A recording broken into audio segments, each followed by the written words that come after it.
Good day, everybody. How's it going out there? Well, it's a Christmassy time of year. You wouldn't know it because I don't have any festive stuff to put up. That's probably on my to-do list. Though I haven't really done that traditionally, so I don't know. I should probably get I was thinking just the other day I should probably get some tinsel and like just tape the tinsel up on the tree and tape these get little ornaments and just kind of tape them up here. That'd probably be my festive thing for the year. But it's that time of year again. The year is over, and we had the Midwest Fur Fest has come to a close, and because of that, we're gonna go over the convention's attendance this year and for the future 2021. And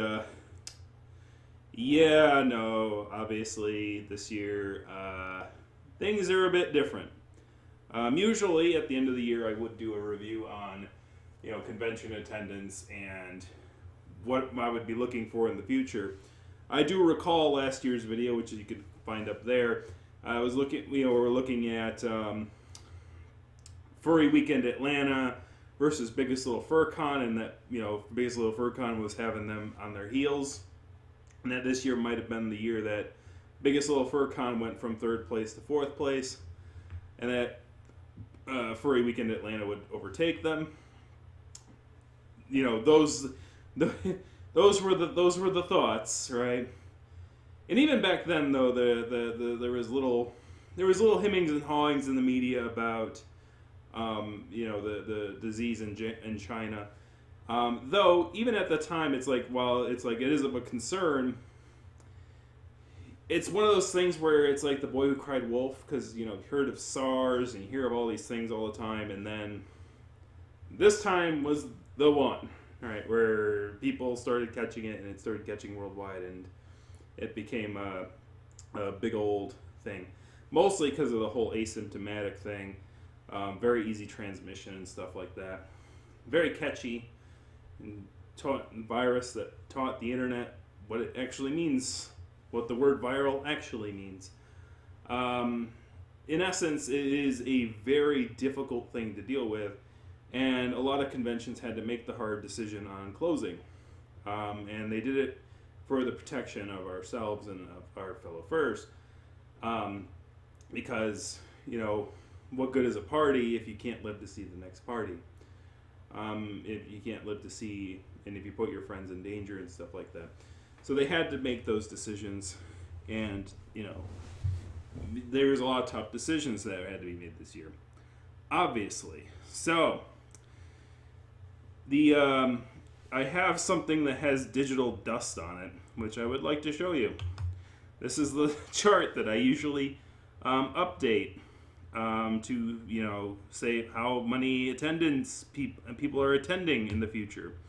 Obviously, for things here, you'll note that there's some numbers here under 2020, but the red ones are usually the ones I was using predictions. So I have this formula that goes, this is how much I'm predicting would show up this year. So these numbers were what I was predicting would show up this year. And unfortunately, for obvious reasons, all these are basically zero at this point. I was very careful, and if you look at the very top of the screen here, you'll see that the last time I updated this was on January 23rd, and it was after further confusion. And remember the time at Further Confusion when that guy got basically tackled by a furry because he was being a jerk to some lady? Yeah, that was a thing that happened this year. That happened at this year's Further Confusion. Seems like a lifetime ago, doesn't it? Yeah, this was the Further Confusion where there was that fisticuffs, and the furry stepped in to help the lady who was having issues with the dude who was being mean to her in the car. Yeah, that happened at that particular Further Confusion. The numbers for Further Confusion this year were good. And I did hear good things about what happened at Further Confusion, not only on that front, but also on the front of that they had this adult market that they held at a certain time period, right? And you had to have a certain badge to get in. You had to have like adult only badges to get in, and it worked really, really well. And it was something that was seen very positive, which is interesting because Further Confusion was a convention that I saw before this year as kind of being flatlined. It certainly beat any estimations I had going into the year. It basically trounced them, and obviously, it's the one little gem of the year. Maybe this year would have been like a huge thing if only certain things hadn't come into play. So how do I deal with this in the future now? Because it's how am I going to update this to make projections for next year? And the real honest answer is I really can't. Not in any semblance of any way that I could in the prior year. I'll probably try to come up with something to figure into factors and things like that, but it's really going to be speculatory, more so than it usually is. Usually the formulas I use to predict what the convention rates are going to be in the future year is just basically based on what it was the 2 years prior. There's no fancy formulas, there's no nothing of that. I do understand that there's other factors, and this one, but usually the other factors aren't so huge. But this is a huge, huge factor, right? We're still in the midst of the COVID situation. We're still in the midst of dealing with it. The first vaccines have been shipped out. They're going to the elderly, the infirm, to hospital frontline workers first. And I took that little, there's a little New York Times quiz, or I don't know if it's a New York Times quiz or some sort of news quiz where you put in a few little things and then it'll tell you where you are relatively to the front of the line, and I'm all the way at the back, 94. So you're not front line, you're fine, you're all the way back there. So I'm probably going to be one of the last people to receive it. I have seen on furry Twitter. Some furries are already slated to get the vaccine before the end of this month, before the end of December. So basically, those are probably frontline workers or people who have conditions. So congratulations, I guess. It's kind of one of those things. It's yeah, cool. You get. I get COVID shots early, but it's that probably means that you've been dealing with a lot this year. So you deserve it, and it's better having it than not. But it's one of those things where it's I'm fine with being in the back of the line because it means that I definitely was very, very fortunate during this whole thing to be in the position that I was in. I'm very the Thanksgiving this year was I was very thankful for for not being so, but for being introverted for one, and not so I'm not going too crazy over lack of human interaction, but also number two where I still had a steady job. I'm still an essential worker, but I'm not an essential worker that has to deal with retail or any of that. And also, because you guys have been dealing with a freaking lot. And, but also the medical staff and things like that. I think when furry conventions do come back next year, I think that, I think it would be a nice gesture if a convention could go, hey, were you a retail worker or a frontline emergency worker, like a doctor, right? Were you a doctor, a nurse, a retail worker during the COVID crisis? Because, or something like that, where it's they can have their own little party or something. Everyone, voluntarily, furries can throw in a $10 and it's hey, you guys get a party over there. You guys get this room party. You guys can have your war stories. Having to deal with this situation this year and have a celebration because you guys deserve it. At the end of this whole thing, I don't see why we wouldn't have some sort of nationally recognized week for people in, you know, in the medical sciences and the medical front lines and stuff like that, just having a sort of holiday or based around that, because this was a war for them. And in spite of our stupidity, collectively, you know, they had to come together and fight the fight and get this stuff done. Even if some of those people want to take credit for it, they don't deserve any of the credit. The people who were on those front lines and did the work deserve all the credit, and they will get the credit. And the people know where the credit deserves to be placed and where it doesn't. I always think that, in spite of, you know, them trying to, you know, take all the oxygen out of the room for themselves, the people who, you know, put their nose to the grindstone and did the job and did their job well, will be recognized and will be applauded for the work that they have done.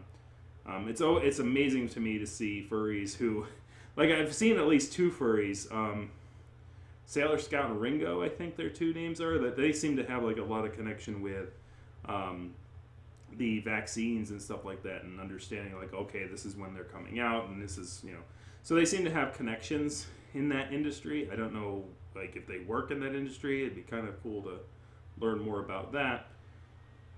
If only somebody would do that, right? Somebody should like. It would be cool if we had somebody like to talk to the kind of people and understand like how they, like those kind of things. Obviously, like, I not in the midst of it. I would rather like they get through the things that they need to get through, and then maybe afterwards we could talk about it. After all the work is done. So basically, how do I predict things next year? It's basically 2021 is going to be this thing where it's all about a rolling sort of restart where, you know, people are getting vaccinated, people are getting, you know, treated, you know, people are, you know, impacted by it, so that we start to really take this thing seriously, and we really start to do it. Because even if eventually, when you're considering like the concept of, you know, the idea of, well, protection or not word protection or rights and stuff like that, the concept is that as this virus keeps rolling on, people on the ground are going to start having their lives impacted or their loved ones impacted. Not just their livelihoods because like the government stepped in and shut things down. They're going to know people who are affected by the disease. They're going to know somebody who's personally affected, and that will change a person's behavior, right? It like if someone they really care about is harmed, then they might go, okay, I'm going to take this thing seriously more than I have been. It shouldn't. You know, obviously people get frustrated that sometimes it takes that catalyst to get someone moving, but sometimes that's the catalyst that is most effective.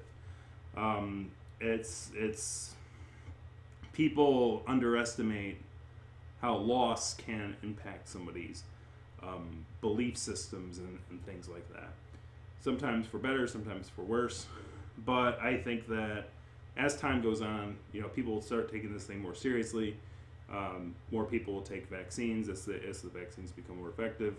You know, things will eventually taper out.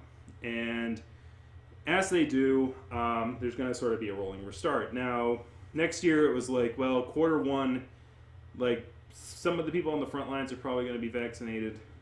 Some of the people in high-risk categories are probably going to be vaccinated during quarter one. So quarter one would be January to March, by the way. Quarters are a business nerd way of splitting up the year into quarters, basically.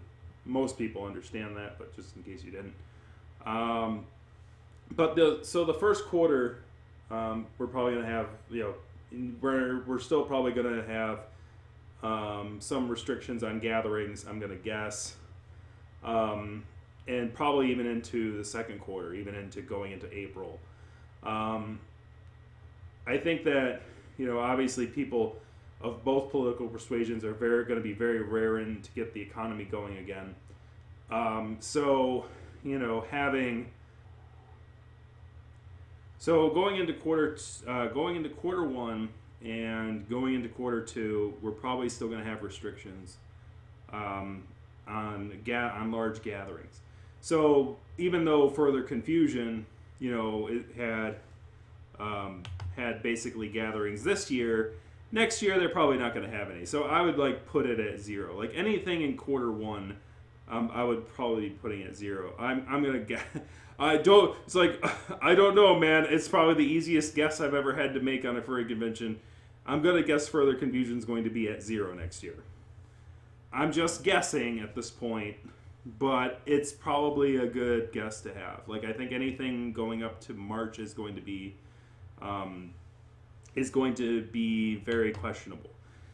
Further Confusion, I would say greater than 50% chance that it would probably be at 0, because California is having a lot of issues, and California is really being restrictive. So because of the situation, and because of that, I think that they're not going to have Further Confusion next year. It's probably the most accurate prediction I'll ever make. I'm going to guess it's 0, and I'm probably going to be like dead on. I'm like, ha, I got it right. Though again, like going into this year and like getting into the months, I kind of was able to predict. Oh well, Midwest Fur Fest is probably going to be 0. For Anthrocon's going to be 0, because obviously, right. But the interesting thing is, like, when it comes to 2021's numbers, Anthrocon, that one's a little bit more in the gray zone. That one is more like, it could happen, it could not happen, right? Likely it might. And if it does, though, will it have the attendance rate that it did before the situation? That's a good question. So, like, usually I would predict a growth based on prior years and in prior things, and predicting whether, it'll go up. So for this year, it was basically, I think it was this was the year it was supposed to go over 10,000. I think, right? So where is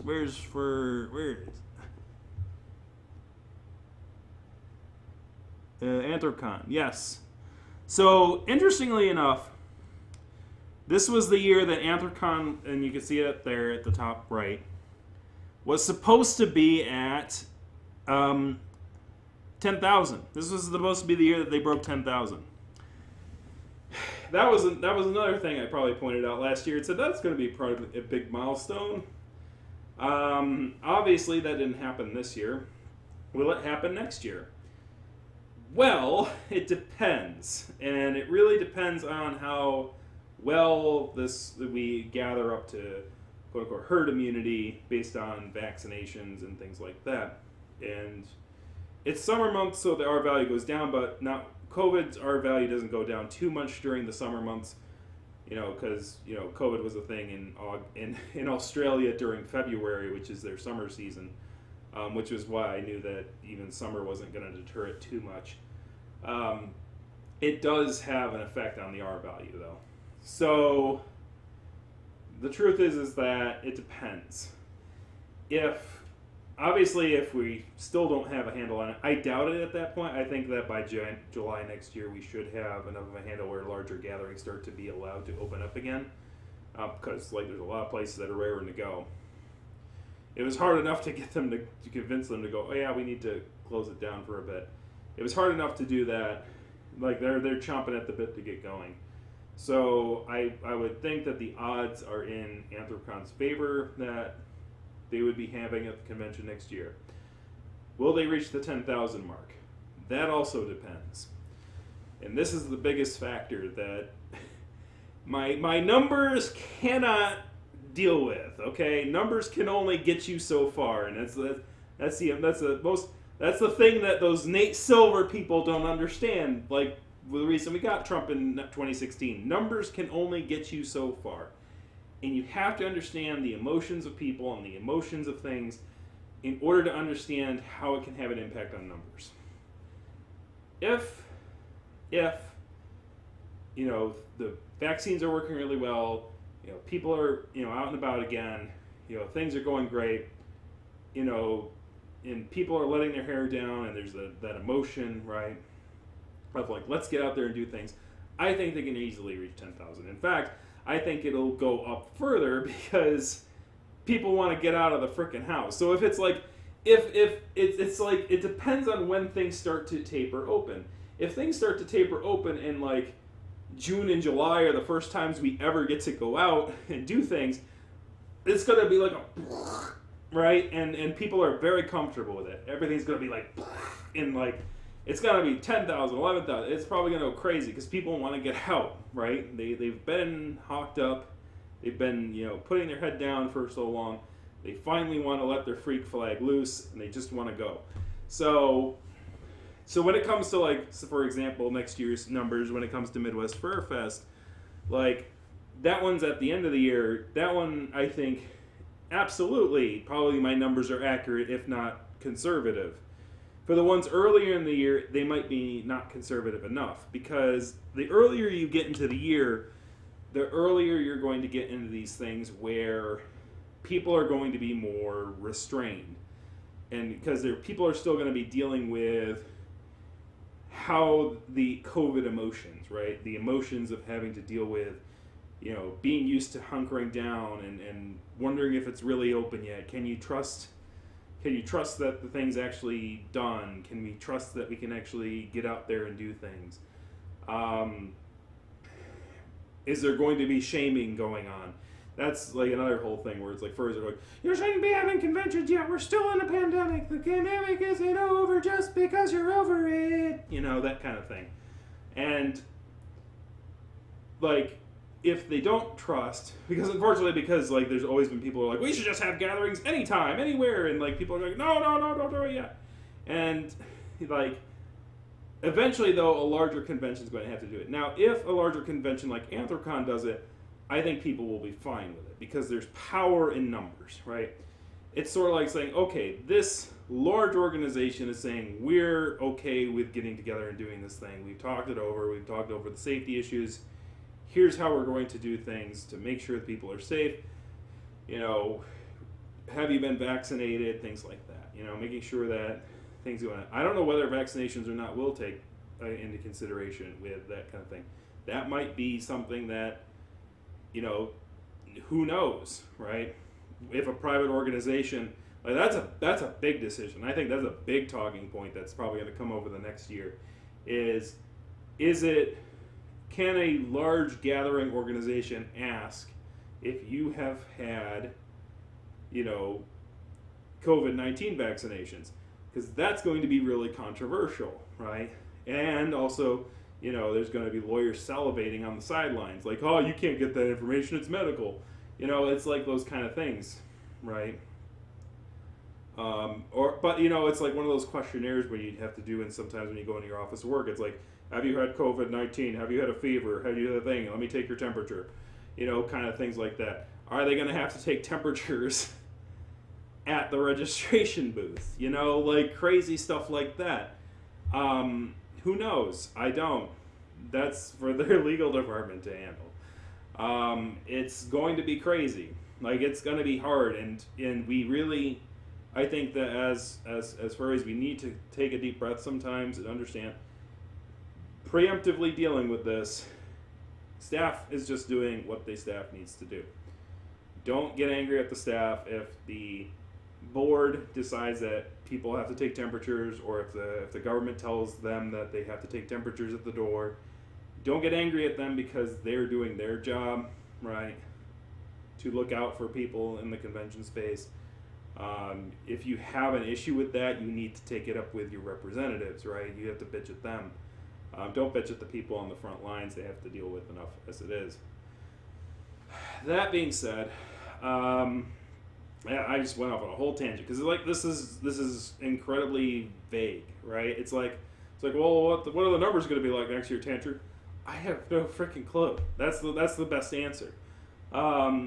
It's like, because this is the thing, like, this is why Nate Silver gets things wrong sometimes, where people, you can look at numbers and you can look at numbers and then you can throw them at a wall all you want, but as soon as people understand things and understand it, there are things working in the system to mess with your numbers. For Nate Silver, in political polling, for instance, my biggest thing is that, like, people in particular political circles are told not to trust media and not to give out your information.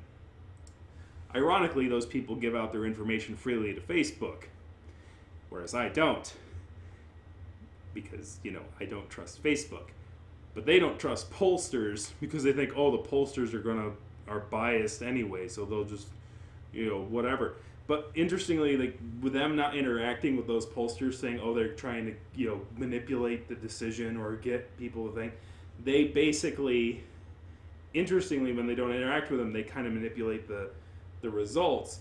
But the thing of the matter is that people don't, like, people who take these pollsters and things like that, don't factor in the fact that there are going to be people who are not, being so free with their information. You have to understand, it's like, which political voters are going to be less likely to share their information with people like pollsters. Oh yeah, those people. Oh, that's why they're underrepresented in our sample sizes. Maybe we should account for that in some certain number. Like, maybe we should say, hey, look, can you take down how many people said, I don't want to take your thing? You can do that, right? You can say, hey, look, I'm not interested, buddy. Okay, you're not interested. Cool. Like, and then just say, like, put like a range, right? And say, like, hey, like, this number of people didn't answer. Here's the window that we have now. I guess that's the percentage of error.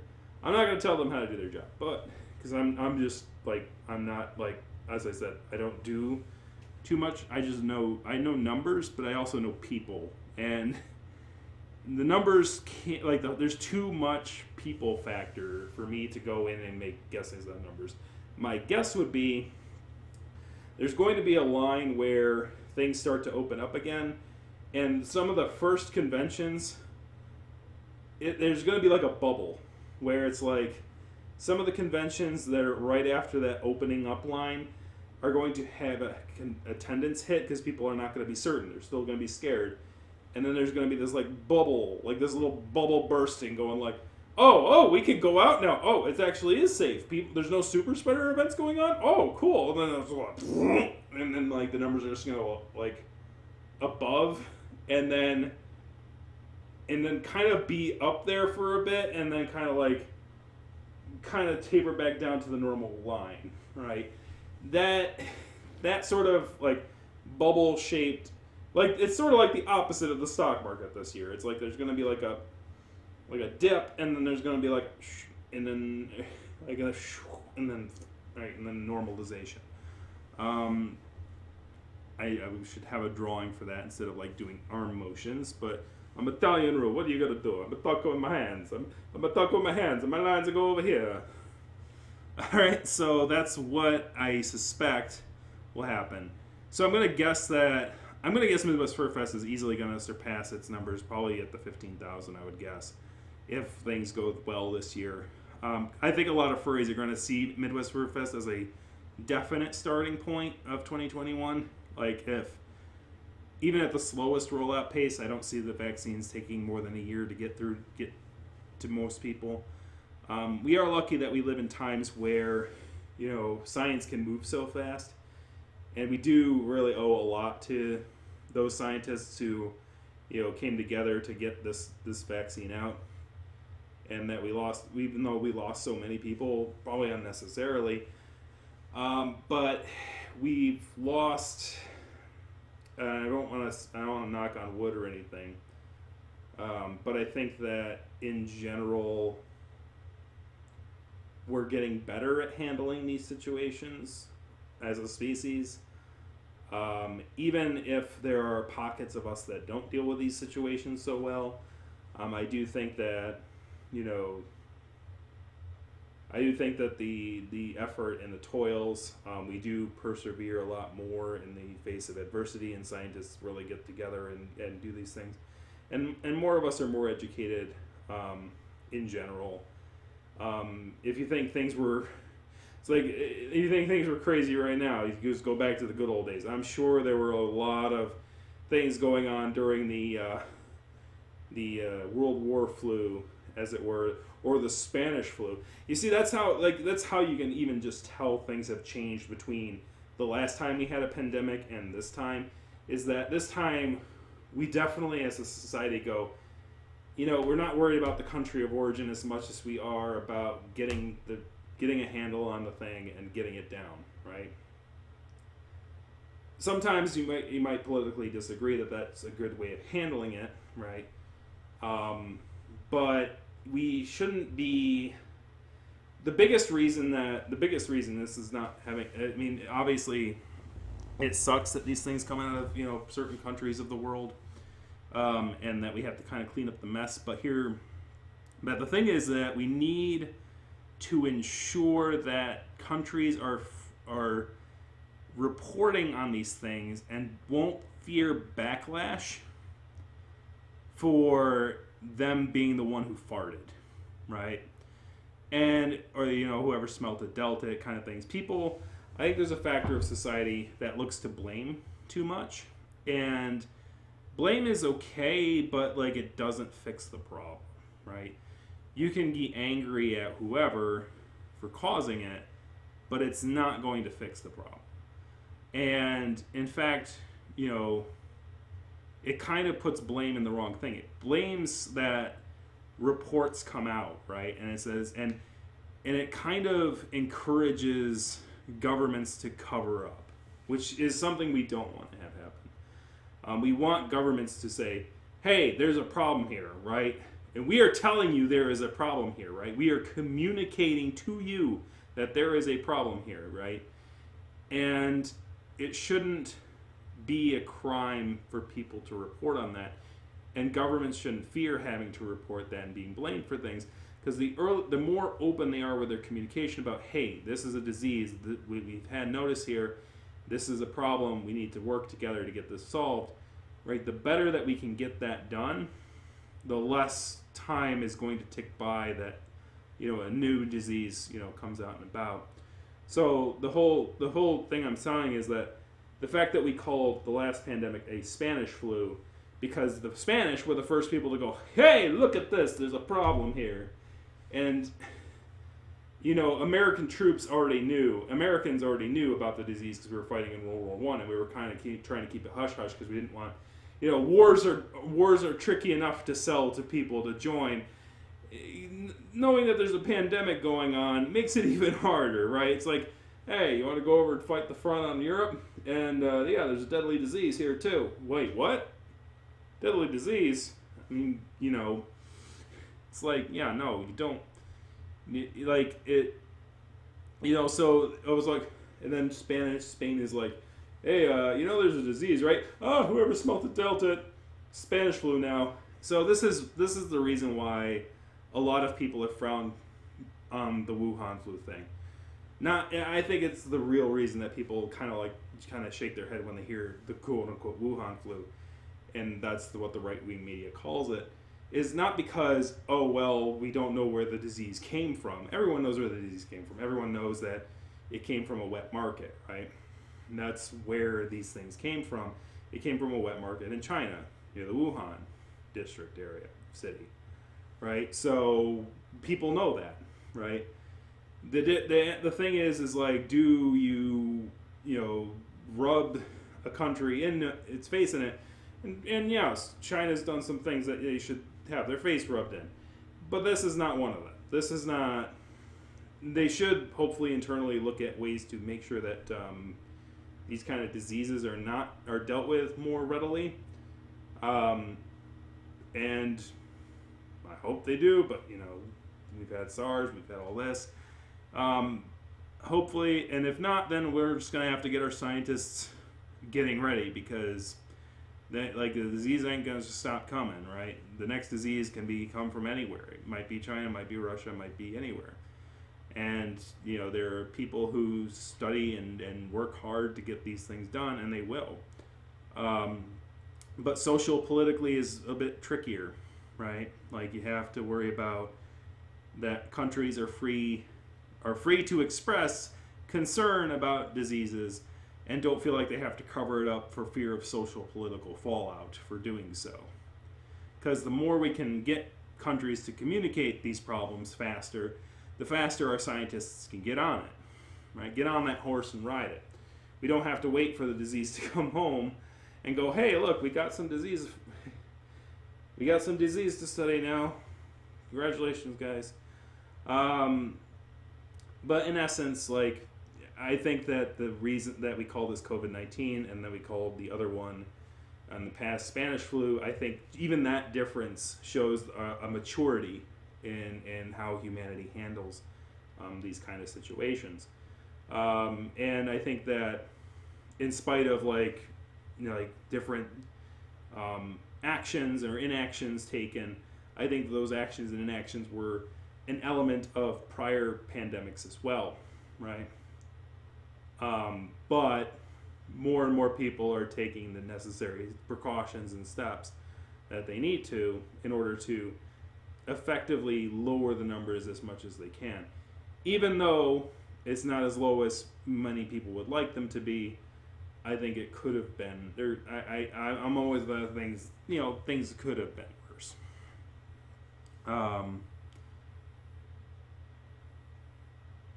Hopefully things will get better. Now, hopefully things, we as these issues become more and more things, I think that after this people will take pandemics more seriously. And I think that hopefully governments around the world will take these kind of things more seriously and,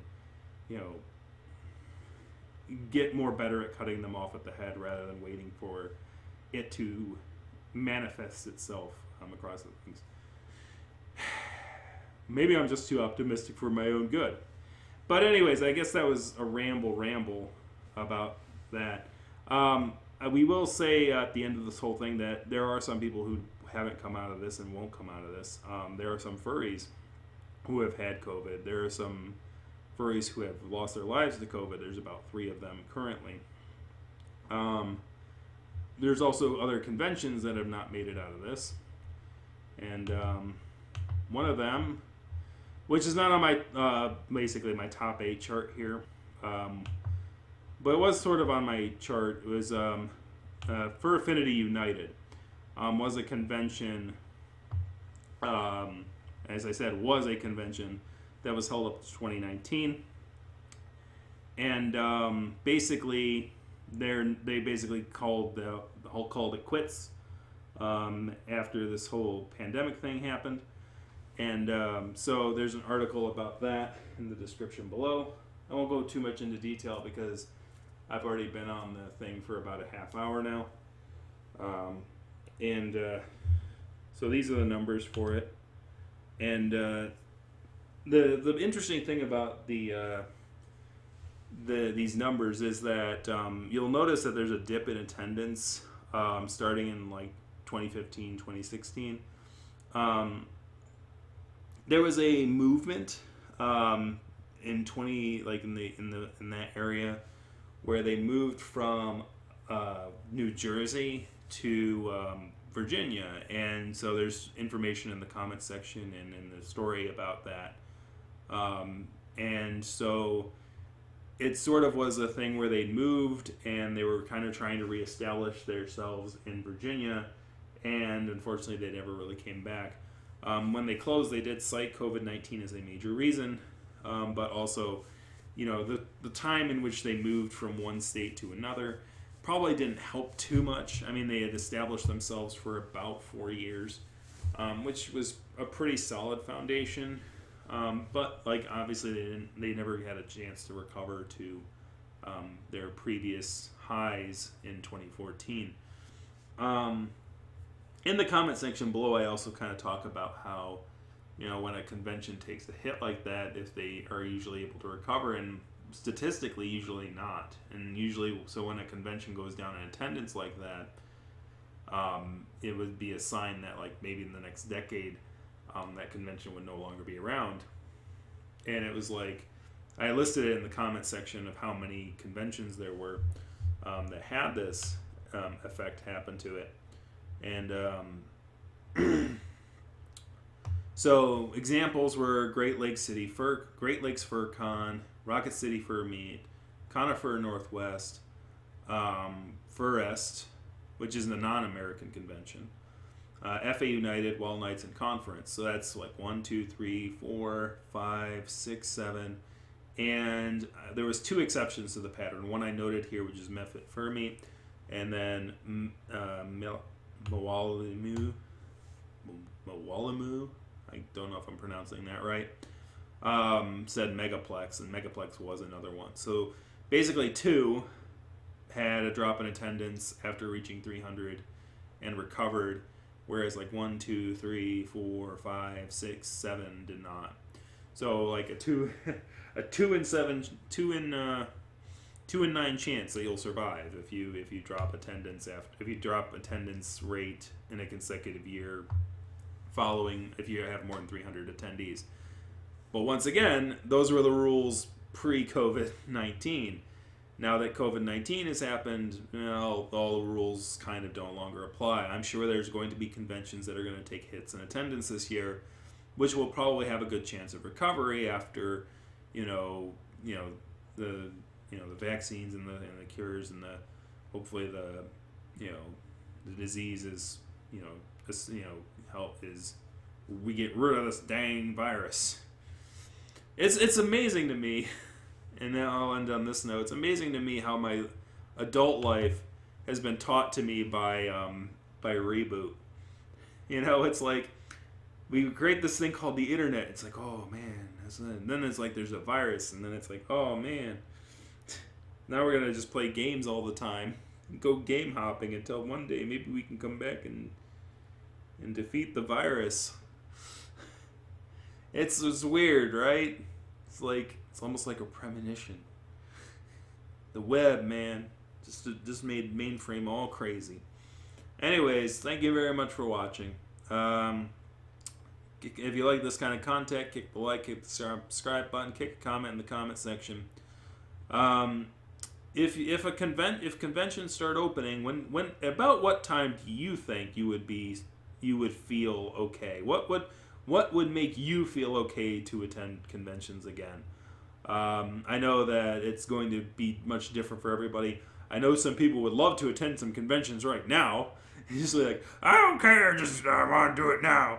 And everyone's like, no, we can't do it now. So, when do you think that you would feel comfortable doing conventions again? Obviously, some people might go right now. Some people might go, well, I want to wait until,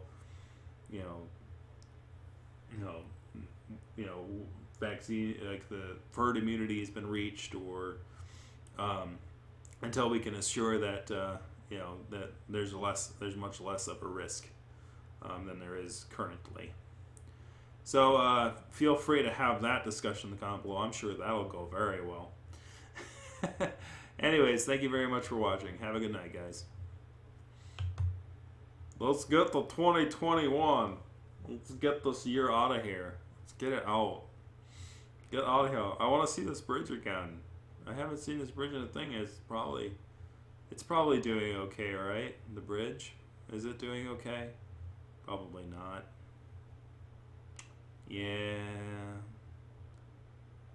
Probably the bridge is missing cars too. They're like, where there used to be so many cars that drove over me. Why doesn't it do it anymore? Anyways, have a good night, guys. Or day, or whatever time it is when you're watching this. I'm too used to streaming. Stop it.